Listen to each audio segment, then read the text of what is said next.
I think a truck is a great drawing exercise for so many people simply because it's not a subject we're overly familiar with, and therefore it really will test our ability to observe what we need to observe to draw it freehand in ink. So after some thought, I've decided to start a bit unusually for me with one headlight on one side, and then to move across and try and capture the grille, which is largely drawn by the negative space of the shadows in the spaces. Try and capture that in the right proportions, and then use that as a measuring point to expand the front of the truck from left to right, and then the bumper down, and then to go up and eventually put those windscreen panes of glass in.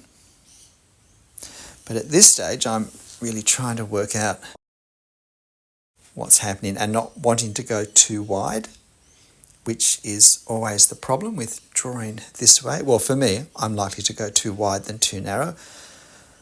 It's always good to know what our natural inclination will be if we don't pay attention, because that just lets us be a little more alert to falling into whatever our particular trap is.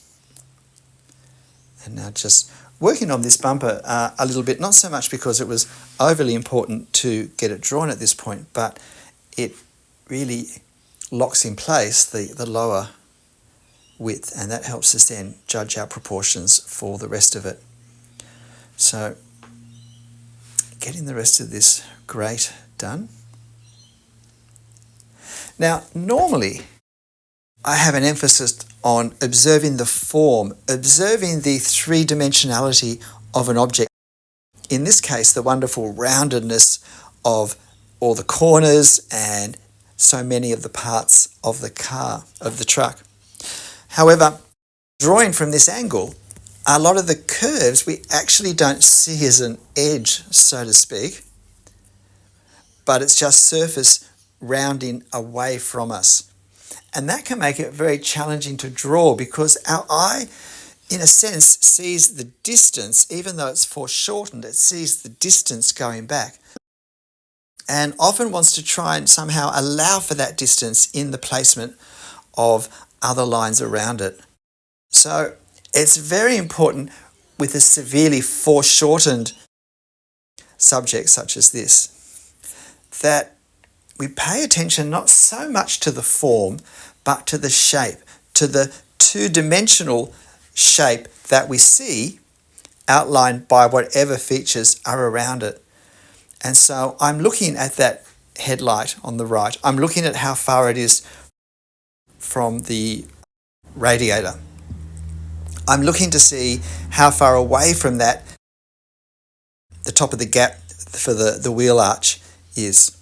I'm looking to see how far away from that headlight the dark shadow on the right-hand side of the bonnet is. So I'm looking at these really as shapes, as two-dimensional shapes that are tricky to draw because they don't have any clear, regular geometric proportions to help us. Every side is a little bit different.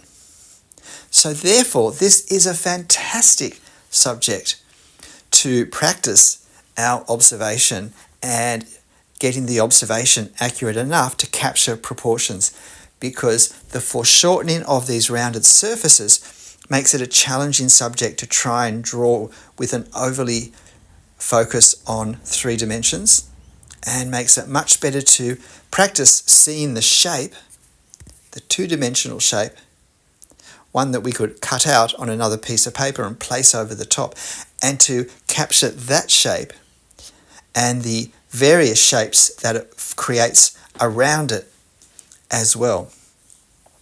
Because it's not just the shape I'm drawing now, but it's the shape that has to come in next to it, and maybe the shape that's between those two parts as a negative space. So these are all points of observation and alignment in what I draw.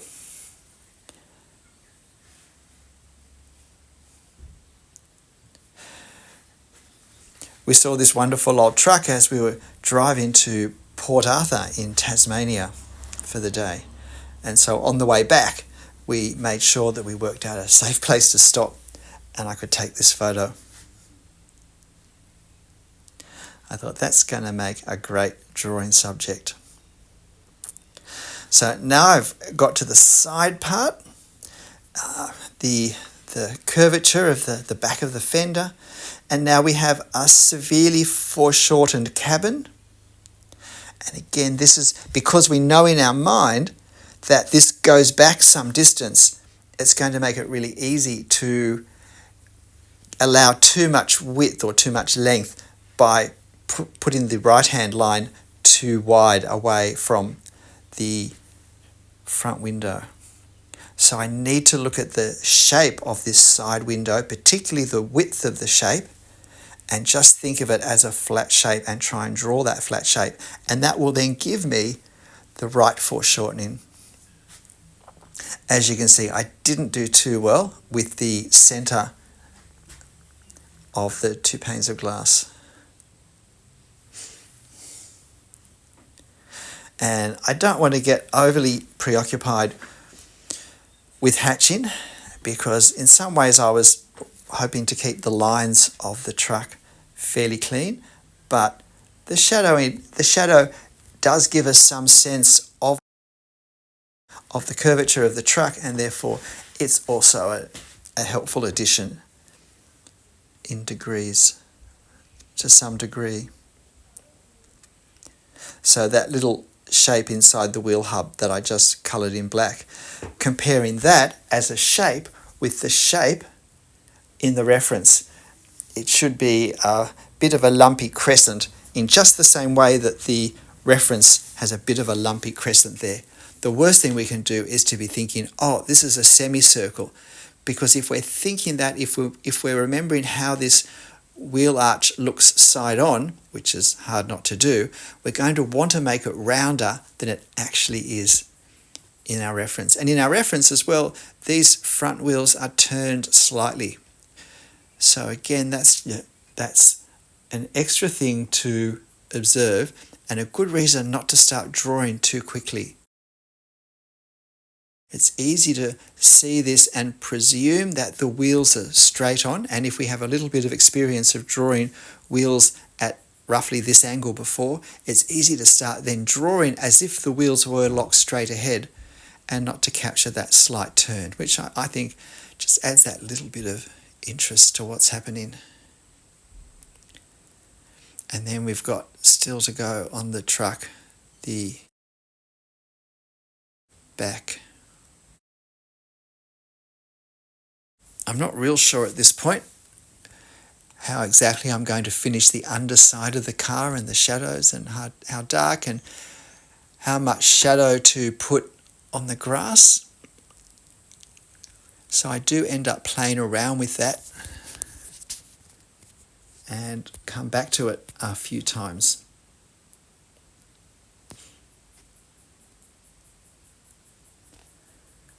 But as I said, it's a really interesting shape to look at.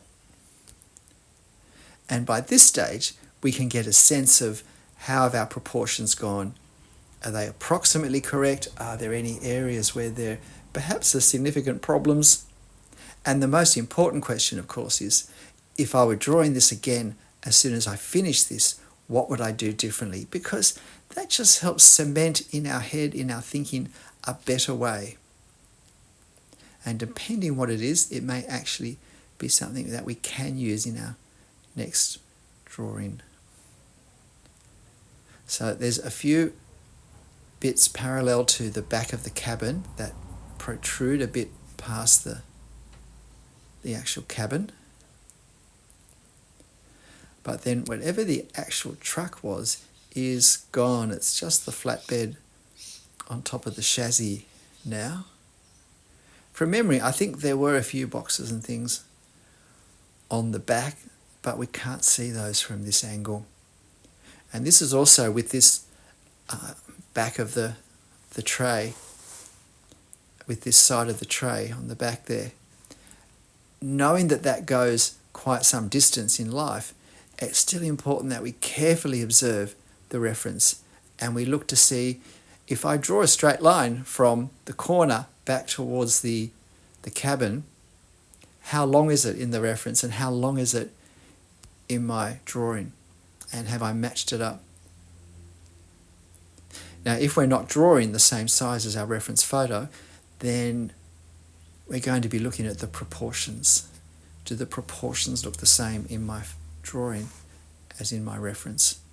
Now, this is a great subject to draw, so of course I'm going to post a copy on my channel community page. So I can really recommend you having a go, both not just because it's a great subject to draw, but because it really will test your observation. And look, if you've got to this point, please hit the like button. Please leave a comment and tell me how you found this video, this drawing, or do you intend to have a go drawing it yourself? And if you know someone who enjoys drawing trucks or vehicles or anything at all, why not share this video with them? So now I'm trying to work out the shadow on the grass because I feel like this truck needs that just to give it a sense of weight on the ground. So it's not looking too much as if it's floating in space. I decided I don't want to draw the background to it, both because this really is still just an exercise rather than a drawing, and the exercise is about the truck, but also because I really did want the silhouette edge of the truck to stand out more.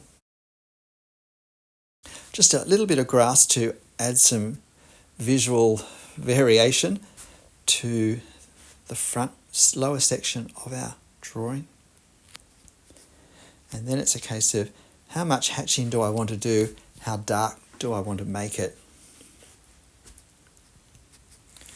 In my experience, artists, particularly street artists, either love drawing vehicles or really try to avoid it. G'day, I'm Stephen Travers.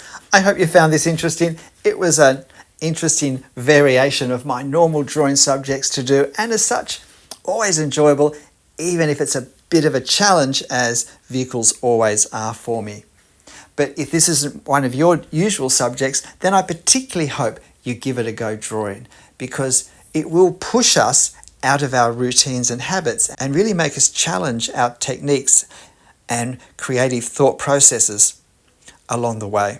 But look, whatever you draw, however you draw it, whatever thought processes you do or don't have, make sure you have fun. I'll see you next time. Bye.